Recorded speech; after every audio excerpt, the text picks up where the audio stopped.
한국을 방문한 라팔 그로시 IAEA 사무총장이 국회를 찾아 민주당 의원들을 만났습니다. 민주당이 그로시 사무총장을 국회로 초청한 건데요. 그로시 사무총장은 일본 원전오염수 방류 계획은 국제 안전 기준에 부합하다는 기존 입장을 거듭 확인했습니다. The IAEA undertook this mission in accordance with its statute and its international authority that authorizes it to establish safety standards for nuclear activities all over the world.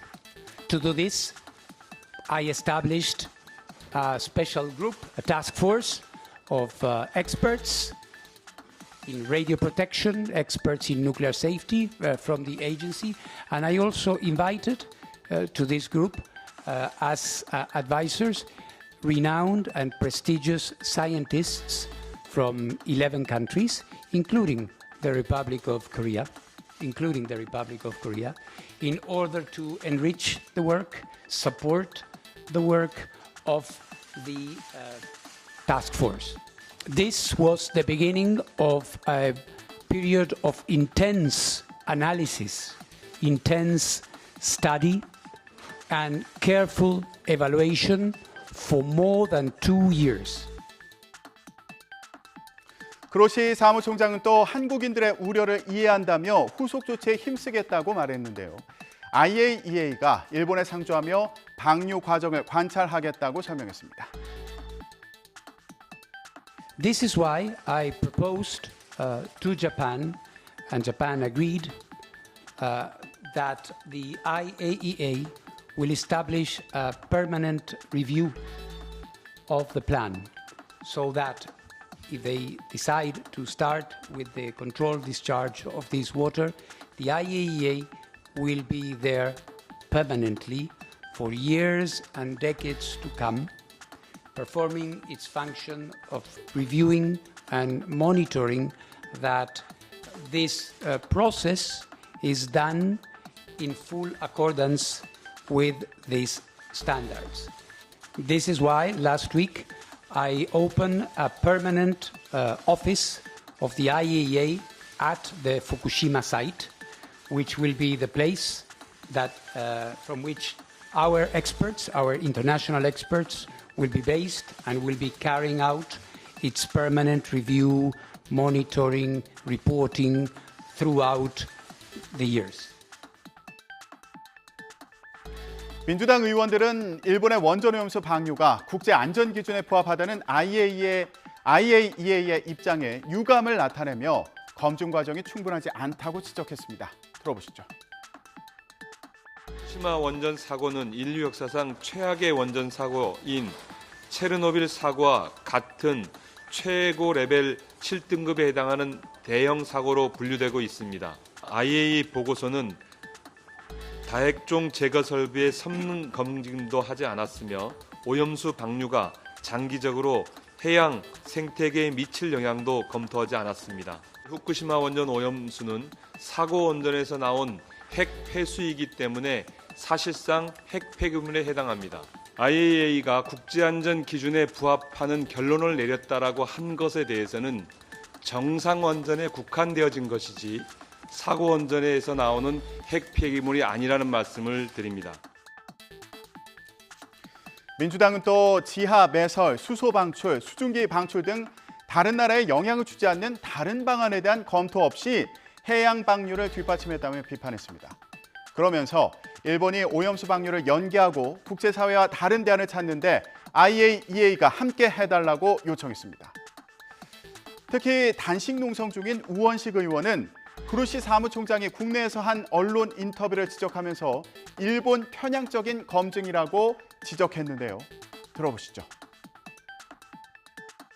그로시 사무총장께서 어제 한 언론사 인터뷰를 통해 핵오염수를 마실 수도 있고 수용도 할 수 있다고 말씀하신 걸 보고 굉장히 우려스럽습니다. 그럴 정도로 안전하다고 확신한다면 그 물을 바다에 버리지 말고 물 부족 국가인 일본이 국내에서 음용수로 마시든지 아니면 공업용수나 농업용수로 쓰라고 일본 정부에 권고할 의사가 없는지 묻고 싶습니다. 민주당은 그로시 총장에게 전향적인 답변을 받지 못했다는 입장인데요.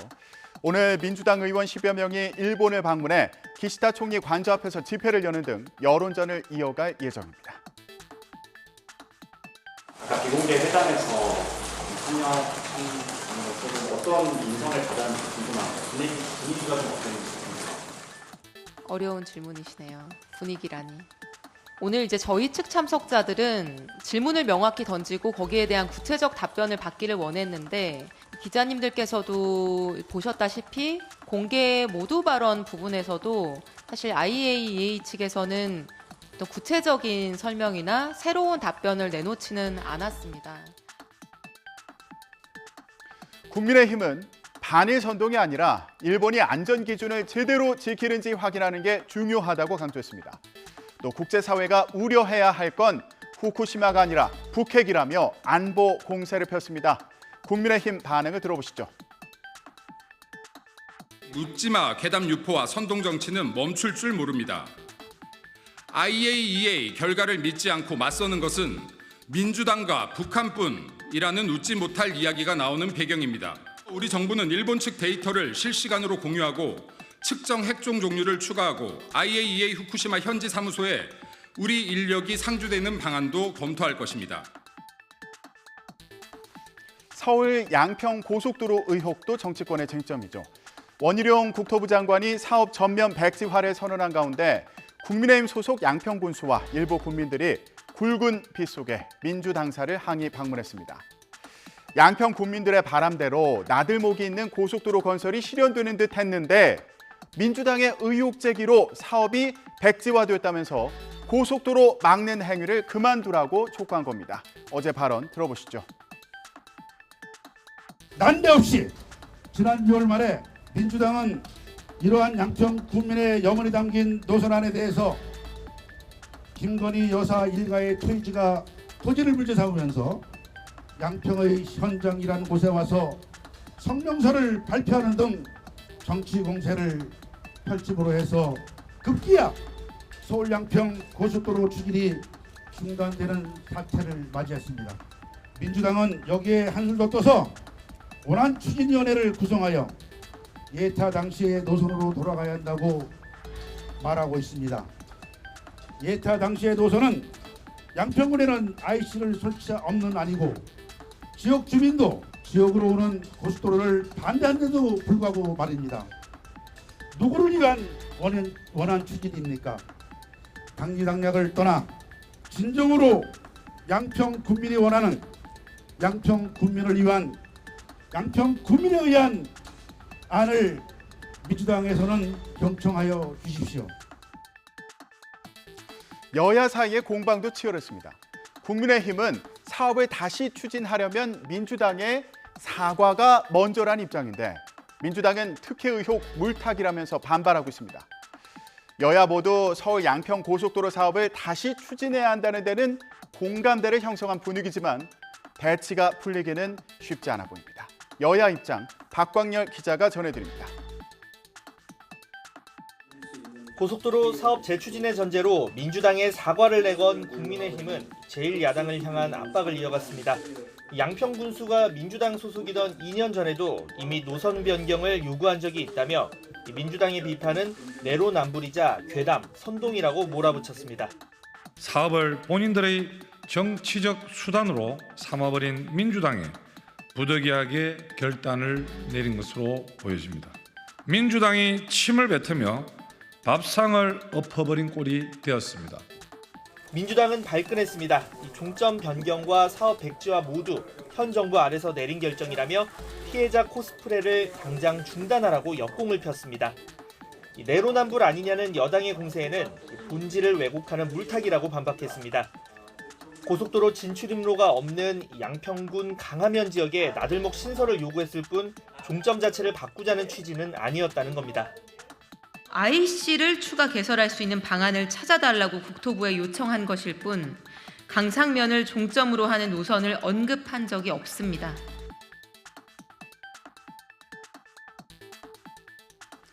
이런 가운데 고속도로 원안 종점 부근에 민주당 소속 정동균 전 양평군수와 친척들의 땅이 있다는 보도가 나오면서 국민의힘은 역공에 나섰는데요. 보도 내용에 따르면 원하는 민주당 전 양평군수 일가의 특혜가 된다며 이쯤 되면 민주당 게이트 아니냐 이렇게 목소리를 높였습니다. 이에 대해 정동균 전 군수는 종점인 증동리에서 본인 땅까지는 길이 없어서 큰 산을 하나 넘어야 한다. 원안 종점과 가장 가까운 땅은 상속받은 땅으로 위치도 잘 모른다며 특혜 의혹은 터무니없다고 반박했습니다. 이런 가운데 국민의힘 안철수 의원은 제3의 기구를 구성해서 노선을 결정하자고 공개 제안했습니다. 민주당 대표는 기승전 김건희 프레임으로 정치적 재미를 보려 하고 국토부 장관은 고속도로 건설을 전면 취소하겠다고 대응하면서 국민의 삶은 뒷전으로 내팽개쳐지고 말았다며 쓴소리를 했는데요. 오늘 7월 임시국회가 시작되는 가운데 서울 양평고속도로를 둘러싼 정치권의 주도권 싸움이 더 치열해질 것으로 보입니다. 지금까지 전국 브리핑이었습니다.